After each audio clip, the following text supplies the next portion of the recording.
Do you use a virtual tabletop? Which do you like and why? Which do you dislike and why?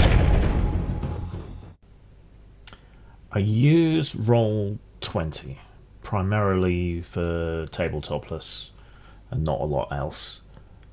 Sometimes I use it for automating my playtests of games that I'm reviewing, just generate a character. They've usually got a form-fillable character sheet of some kind, if that game is on it, and then I can use it to do the dice rolls for me, and it's just relatively convenient, unless the game is very simple.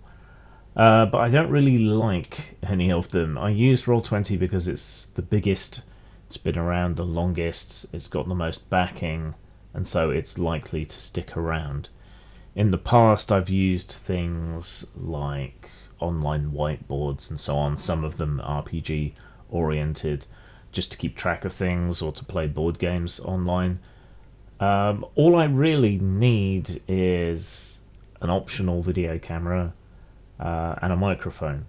I've always been more of a theatre of the mind person, so most of the time I don't have any particular use for a VTT.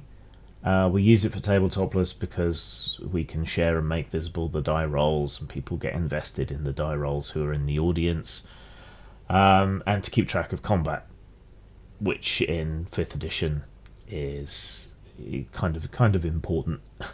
I would still rather use theatre of the mind, but it's nice for the audience to have some kind of visual representation. But I don't particularly like any of the VTTs. I think because most of them are constructed originally by nerds, computer nerds specifically, in their spare time. Most of them aren't really very user-friendly.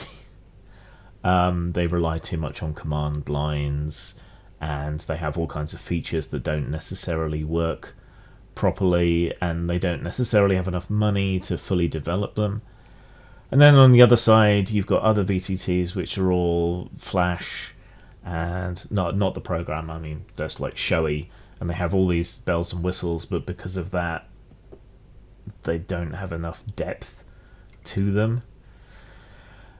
The D&D VTT might end up being a good one, but I'm still going to feel like, just as I feel that having boards and miniatures distracts and detracts from the game, I think VTTs distract and detract from the game in most cases, unless it's really wedded to a board. So yeah, I use them, but reluctantly, and I can't really give you any particular recommendations or hatreds because I'm just not into them.